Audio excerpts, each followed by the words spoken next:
Good evening, good What afternoon. what the business is. Welcome and salutations. SassyGranny coming at you today with your boy. See the hot boy. And we doing our thing today on Same Roots. Different branches. There we go. And today's episode, what we're going to talk about today is generational parenting. Oh yeah, let's keep the conversation going. What I'm doing is piggybacking off of the Anything Zone. They had a good conversation, good cast about it. So let's talk about generational parenting. Yes. And how does it affect us today? What do you know the difference is over the years? Ass whoopings. You said that rather quickly. I mean, for real. Now, ass whoopings don't cure everything. It don't. That's not what I'm saying. But one a day will keep the doctor away. listen, and right now, my baby, she's dead and gone. But until the day she took her last breath, I didn't talk to her any kind of way. I didn't talk to her any kind of way. There was none of that. And I was still scared of her. Lord knows she couldn't move her arms and legs, but Right. some kind of way she could tear her head up. But it's a difference now. Like we were talking, suburban kids Yeah. versus, you don't want to say hood kids, do you? But my generation is definitely different than your generation. Very much Just so. on raising kids alone. Y'all raising marshmallows. We raising our kids in the digital age. Y'all raising marshmallows. Marshmallows. Y'all raising marshmallows. That's a little unfair. That no, and it's I'm old school, so some of my terminology might seem a little aggressive and harsh, but it's not. What I'm saying is, like we were talking earlier, MARTA. You asked me would I trust my 15-year-old grandson at this stage to ride MARTA by Public himself? transportation, yes. Public transportation. No. Not that he couldn't do it, but it's like driving. You got to send your babies out here with 2 or 3 other children in mind, because you don't know what child B and C gonna do Right. to child A. So that's the only reason I say that. But like we started out saying, we can't shelter them from the world. Yeah, but at 15, he should have been out there a little earlier. At 15, what you just said, technology. He video games and Roblox. Right. Roblox. I mean, of course, if you ain't had the need to do certain things, you ain't gonna be privy to it, or you're not gonna be as experienced in it. People ain't have to walk 5 miles in the snow each way this time. I will agree with that, but you still have to give them. Now look, I tried to raise you in a different era. I mean, a different generation. You know what I'm saying? But you still, that work ethic. Get your ass up, do your chores. Summertime, you get out there with your dad, stepdad, uncle, cousin, whoever. And that's giving you the tools to, when you walk across that stage in high school, listen, mama said I can go to college, military, or I got 90 days to get out.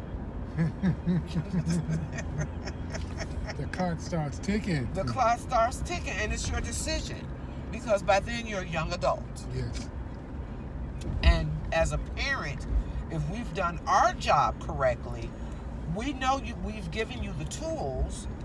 Hey, mama, I don't feel like I just got out of 12 years of school. I don't feel like going to school. I need a year to find myself. Well, since we're speaking of generational parenting, what's the differences can you tell about the generation before you in parenting and to your generation of parenting? What you said earlier is really about the knowledge, education, and the technology. Talking about whoopings. Well, shit. Well, I know my mom's generation, my generation, it was about ass whoopings. I mean, that was what they were, you know what I'm saying? If I tell you to do something, you don't do it, then I'll beat your ass. Point blank, period. Right. If you know you got to get up in the morning, your bed's supposed to be made, brush your teeth, wash your face, then come downstairs. Well, you know if you don't do that, you're going to get your ass whooped. That was... Do you see the things that has gotten better between those two generations? Yeah, because there's no buffer no more. There's that filter's there, not there anymore. Now, and I'm not downgrading y'all generation. I'm not talking about our generation. I'm talking about like your generation and grandma's generation. Yeah, again, because they, you got to realize my mom was a little older, so they weren't education-wise, privilege-wise, able to, grandma had to work 2 and 3 jobs along with grandpa, and you still didn't have nothing. You know what I'm saying? Versus now, Right. You got it to where you got quote-unquote stay-at-home moms or even stay-at-home dads, and I love it. Mm-hmm. You know what I'm saying? That means that man is secure enough that, hey, baby, go on, cook that, make that bacon. But as far as the children, I think it's just a little more lenient. So we want to be the kids' friends and not their parents. And like my mama told me, I'll be your friend, bitch, when you grown and out my house. Right. But right now, that's what happens when you go live, people. That's what happens when you go live.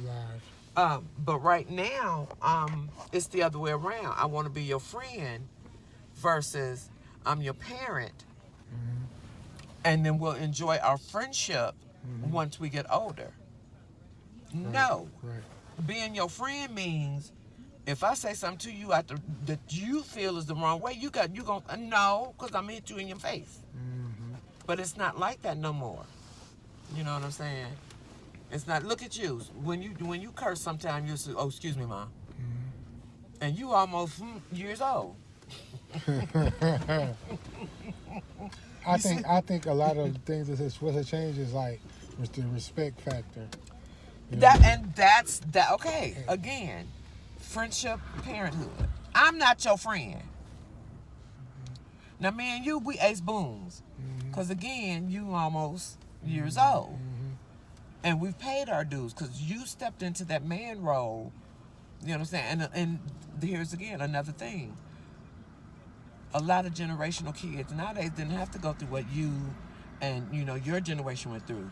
Y'all had to be the man of the house sometimes for our single moms. I think your generation was the last generation to demand respect. And that's sad. I mean, it's sad but true because you can't. So let me ask you this then. You don't think there's nothing wrong with telling a child, sit down 5 times, clean your room 6 times? Not really, to the point of I know it's going to happen. And I do know it's part of the job. It's part of the scenarios. Okay. True enough, in my upbringing, you don't want to get it that 4th, 5th time because you might get a shoe behind it. You don't want to be told that 4th, 5th time. Okay, so you telling on me now. I did give you twice. Right. I did give you twice. But my generation... That 4th, 5th time is... Baby, when you wake up... Baby, it's cold outside.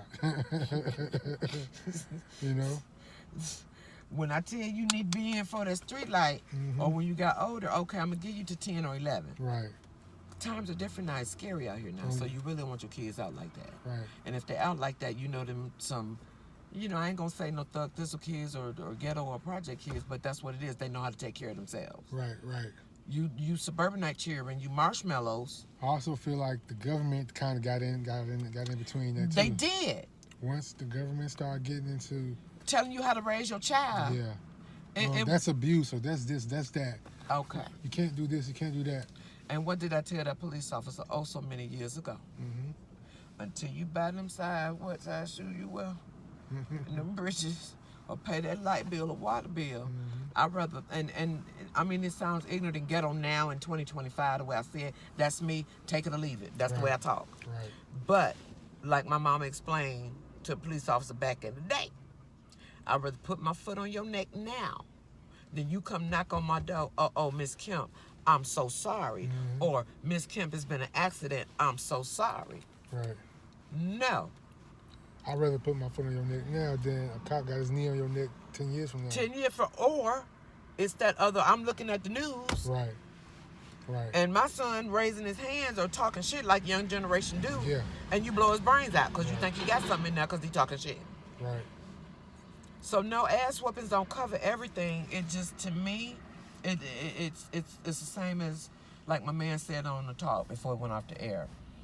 It's so sad we have to sit down with our young black, not even just boys, girls now. Youth, right. Our young black youth. This is what we have to watch out for. You know what I'm saying? Before, when you see that blue and red bubblegum light, you pull over, put your hands on the steering wheel, let them know. Now, you bitch, don't move. Yeah. Don't move. Don't even get smart. Yeah. You know what I'm saying? Because the youth are of the world as we are now too. Get your education, know your laws. Know your laws. But you still have to know that respect because you don't know that mindset of that person pulling you over. Know your place in life. Know your place. Yeah. Okay, officer, what can I stop? License and registration. Get a man your license and registration. Yeah. What the fuck you pulled me over for? Right, No. right. No. Right. Because you got to remember, first of all, he is in that authoritative figure, and therefore, you don't have no business talking to that man like that. Exactly. Or to that, exactly. To somebody in an authoritative role. Exactly. So you have to always remember, it's respect first. And I think that's the difference between the generations too. It is. There's no respect to authority anymore. Well, they're entitled. Because mom and daddy and aunties and great grandmamas done spoiled you so much, you think you entitled. Kids don't respect authority. Yeah. But that's why there's so many. Get off my neck, can't breathe. Right. You know what I'm saying? There's a whole lot of this going on. And now, okay, the prime example, and I really want to find that clip. It was in D.C. It was some kind of riots, whatever. Mom saw her son. Yeah, she went out there and got him. And went out there and whooped his ass. Right, from the police and everything. In front of the police. Because it could have went way left. The way he was acting in front of the police. And the first thing they gonna say, well, they ain't had no business. Okay, them police are trained to not let somebody hurt them. Right. So you got your mouth, you running all your mouth, your britches hanging. We don't know if your britches hanging because you got a 9 on your neck. Right. We don't know that. So we're going to protect ourselves. Now, are they right? No. Because they should have the training to deal with that. Mm-hmm. Or at least the understanding of it. And I think that's the biggest part of all of what we're saying, generational parenting. Because back then, police officers were of the community. They were of the community. So they had different judgments on... And then they knew the community. They knew Miss Lola's son was special. Yeah. You know what I'm saying? So if they get a call about Miss Lola's son... Well, they know Miss Lola's son... You see what I'm saying? Got a smart mouth. And he know Miss Lola. So when they take you around the corner to Miss Lola, let her deal with you. And let her deal with you. Versus... And that's still part of parenting in my book, too. It is, but... Because I look at it as the same. Like, if your child is acting up around me, I'm going to get on your child, but I'm going to bring that child to you. And I'm going to bring your child to you. You know? And believe it or not, that has happened back when I was growing up. Yeah, I know. You know that's what I'm saying? That's what I mean by generational parenting. And the community of... That's, you know what I'm saying? It took a village. Took a village, right. That's part of the village, yeah. And right now, the village is so fractured, you want to blow folks' brains out if they spank your kid. Don't bring them around me. You want to fight because somebody said something to your child. Don't bring them around me. You want to beat the teacher up because she didn't discipline your child. Well, whoop your child ass at home. And that's the dissension between the generations right there. And the chief of police here in Atlanta, I don't know which one it was, they had a swing a door there. But one of them said, and I agree so much, that is not our job to raise your children and babysit your children when they leave your home. Correct. Our job is to protect the community, make sure nothing happens to your child. Even sometimes protect the community from your child. From your child. Yeah. From your child. So, it's a big difference, and a lot of these baby. No, let me tell you what killed me, y'all. When you was in, third, fourth grade, Terrence, parent-teacher Terrence is such a wonderful A student, and he gets his work done. If we can get him to shut up. If he was shut up. Now, if I got your second, third, and fourth grade teacher telling me you won't shut your goddamn mouth, them grown folks ain't lying on you. They're not lying on you. They're not lying on you. So that's just the same me going, I'm tired of you lying on my child. Right. We done had 3 years of teachers telling me, Terrence, you're a wonderful student, A's and B's. But you won't shut up and let the other kids do your work. Right. So, here we go again. Here go Billie Jean. You know your child known for whooping his sisters and brothers' ass and getting in trouble at school, stealing folks' shit. But you so shocked and surprised when the teacher called you about it. That he done stole somebody's shit. You want to go up there and whoop the teacher because your child's stealing. Or, prime example, my neighbor, before she moved. Same scenario we're talking about. Boy known for getting in trouble. Police brought your child home 2-3 times. So you know what your child doing. But you want to whoop the police when your child is held hostage and kick somebody's door in and then think the police was going to get that fast. Right, the police got him at gunpoint. And they got him, that ain't my baby. My baby ain't did that, ma'am. Your child in the house with a gun now. Why y'all treating him like this? Why you ain't whoop his ass? Yeah. So again, sometimes ass whoopings ain't, they not the bee's knees, and timeout does work for some children. Like, wake up. Timeout. You're over it. My timeout's I'm gonna hit you in your forehead. Timeout. The time that you're out on the floor. Wake up. That'll be your timeout, baby. You was out for about 4 or 5 minutes. Timeout over with. Yeah, right. Now get up and do what I told you to do before time out. Right. Get in there and get them dishes. You see what I'm saying? So I don't know. That's the wonder of being a grandparent. You know what I'm saying? And I think that kind of goes with generational parenting too, because we grandparents, and I'm guilty of it, we will let the child get away with shit we know mom and daddy won't. Right. But then I'm still old school, so I still have my old school values and rules. I'm not finna tell you to do nothing more than once. Right. If you see grown folk in here talking, you say less. You don't need to be seen. Stay in the child's place. Stay in a child's place. Right. Now, if you flowing with that grown folk conversation, that means you're accustomed to being in grown people's face. Mm-hmm. That's not gonna happen. Mm-hmm. And I don't see nothing more befitting than like the conversation we're having now, than like staying in a child's place. I used to be annoyed by that, but I truly understood it so much back then. It resonated with me, whether I was a child or not, whether I felt taken aback by it or not. You used to be annoyed by that. We don't have that today's time. There's nobody to let these kids know, stay in a child's place, or let the adult be the adults. We would be holding the whole goddamn conversation, and this nigga be in the middle of it, keeping up word for word, know what we're talking about, until we look down and realize, get your little ass. Right. Right now, because the youth are of the world, because of the technology. Yeah. They feel like they should be in all the conversations. Since you said that, because of technology, does that change the dynamic on you staying in a child's place? The dynamic does change. I don't think it should, but it does, yes. Now, wouldn't that be dependent on each household? No, I just feel like it depends on the person. That's what I'm saying. Each individual household. That your house next door, it might be cool for the child to be sitting up here playing games in grown folk business, talking about Susie and Sally and smoking one. But over on this household, if you see 2, 3 grown-ups conversating and doing grown folk business, that means you need to be in the room doing children business. Or the grown folks be having a conversation. It ain't nothing for the child to look it up on their phone, Exactly. To be in the conversation. Exactly. Even though you can look it up on your phone, that don't mean you're supposed to be in this conversation. That don't mean you're not supposed to be in this conversation. So that's what I mean by that. And a throwback story. I gotta throw a throwback story. Same thing you just said. Instead of Googling or Binging or whatever y'all want to do now, look it up. Listen to grown folk conversation. If you trim your hair when it's a full moon, it'll grow back even longer and prettier. And you know what I'm saying? So being a nosy child, not staying in the child's place, I wouldn't cut my ponytail down to the pony. No. And standing in the mirror waiting for it to grow back. Oh, man. Because I heard the grown folks say it. Right. If you cut it with the full moon, it's going to grow back. Now, had I been in that child's place, I wouldn't have first heard that conversation. Right. Second, I wouldn't have got the shit whooped out of me for cutting my hair, baby. So it's still, I think the game don't change, just the players. Oh, yeah. Say it now. Say it. You see what I'm saying?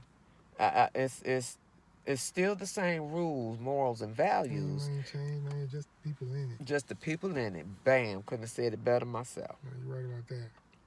All right, guys. We love to hear from you all. So if you like this episode, leave us a comment or a question. We'll definitely get back with you. Tap into us anytime you can if you want to be part of the conversation. Like, subscribe. Do it all. Reach out to us on any platform you got. Social media, Instagram, don't matter. T.I. Boy on any platform. Look me up. And make sure you check out the Anything Zone. And also check out the new podcast between mother and son. Same roots, different branches. On any place you get your podcast. Any place you get your podcast. That's what we gonna be. Peace.